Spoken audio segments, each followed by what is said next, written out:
के बारात में गोरी जान जइबू आज के रात में। लह 500 है चोली में भाला गोरी चून्हा तू को में करा गोरी चून्हा तू को में ए पूछी आई बारू कुसवा के बारात में गोरी जान जइबू आज के रात में। लह 500 है चोली में भाला गोरी चून्हा तू को में करा। पानी देखा है गोरी तू मान जइबू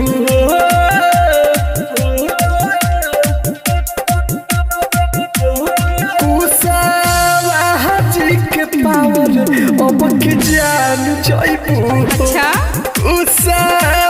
हाजी के पावर बबुन जान जइबू।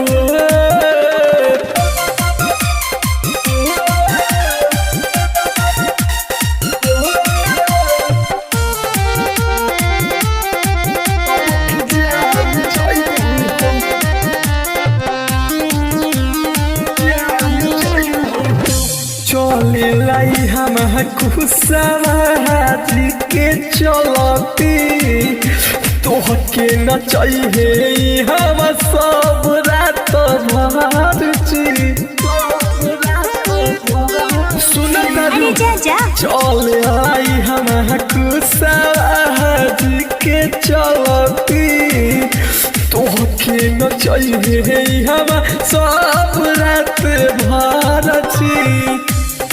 हमें कोई रिकेटोला तो हमें कोई रिकेटोला हवा से न फहन पोइबू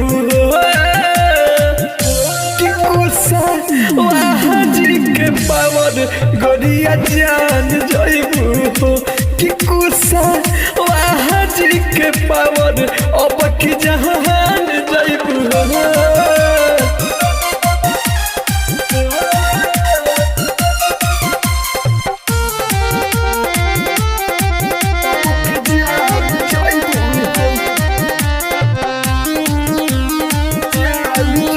घाटी होई कोई हम चले रंगदारी हमरे बाद आवे दोसरे के बारी ए बुच्ची सुन तारू हाँ हाँ घाटी होई कोई भी हम चले रंगदारी हमरे बाद आवे दोसरे के बारी के मन जाए राजा के